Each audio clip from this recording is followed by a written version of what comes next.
GDP ratio கூடி இருக்கு, அந்த ரேஷியோ கூடி இருக்குன்னு சொல்லலாம்.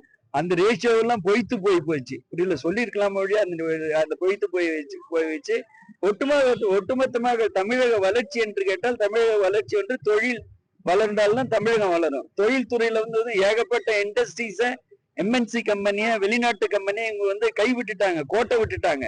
கோட்டை விட்டதின் காரணமாக நம்ம தொழில் வளர்ச்சியில பின்தங்கி இருக்கணும். அனைத்து இந்திய அண்ணா திராவிட முன்னேற்ற கழக ஆட்சி காலத்துல, அம்மா ஆட்சி காலத்திலும் சரி, எடப்பாடியார் ஆட்சி காலத்திலும் சரி, நாங்க போட்ட தொழில் முதலீடு வந்து நல்ல விதத்துல போயிட்டு இருக்கு. அதனாலதான் நாங்க கேட்கிறோம், நீ வந்து தொழில்துறை அமைச்சர் கேட்கிறோம், நீ வெள்ளை அறிக்கை கொடுப்பா. முதலமைச்சர் கேட்கிறேன், வெள்ளை அறிக்கை கொடுப்பா. எங்க கிட்ட நீ வெள்ளை அறிக்கை கேட்டல, வெள்ளை அறிக்கை கேட்டல, எத்தனை தொழில் இன்வெஸ்டர்ஸ் வந்திருக்கான், எத்தனை பேருக்கு வேலை வாய்ப்பு கொடுத்துருக்க, எவ்வளவு முதலீடு பண்ணிருக்கான், எந்த ஊர்ல பண்ணிருக்கான், அவனுக்கு எலக்ட்ரிசிட்டி எவ்வளவு கொடுத்துருக்க, இண்டஸ்ட்ரீஸ் வாட்டர் எவ்வளவு கொடுத்துருக்குற, பொல்யூஷன் போர்டு கிளியரன்ஸ் எவ்வளவு கொடுத்துருக்குற, பிளானிங் அப்ரூவல் எவ்வளவு கொடுத்துருக்குன்னு கேட்கறேன்ல. அந்த மாதிரி சூழ்நிலையே சொல்ல மாட்டேறாங்க. எல்லாமே மூடி மறைக்கின்ற ஆட்சியாக, ஒரு முற்றுப்புள்ளி, ஒரு மூடி மறைக்கின்ற ஆட்சியாக தான் இந்த ஆட்சி செயல்பட்டு கொண்டு இருக்கின்றது.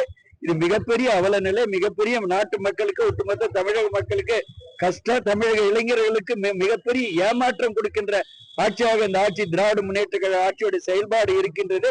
அதனால வருங்காலத்துல, எதிர்காலத்துல 2026 பொது தேர்தல சட்டமன்ற உறுப்பினர், திராவிட முன்னேற்ற கழக சட்டமன்ற உறுப்பினராக இருந்தாலும் சரி, அமைச்சர் பெருமக்களாக இருந்தாலும் சரி, பொதுமக்களை சந்தித்து வாக்கு செய்கின்ற விஷயத்துல குளறுபடி வரும். அவங்களுக்கு குளறுபடி வரும். ஏன் உள்ள வராங்க போறாங்க, இது செய்யலையா அது செய்யலையே, எதிர்பார்ப்புலாம் எல்லாமே தவிடுபடி ஆகி போச்சு.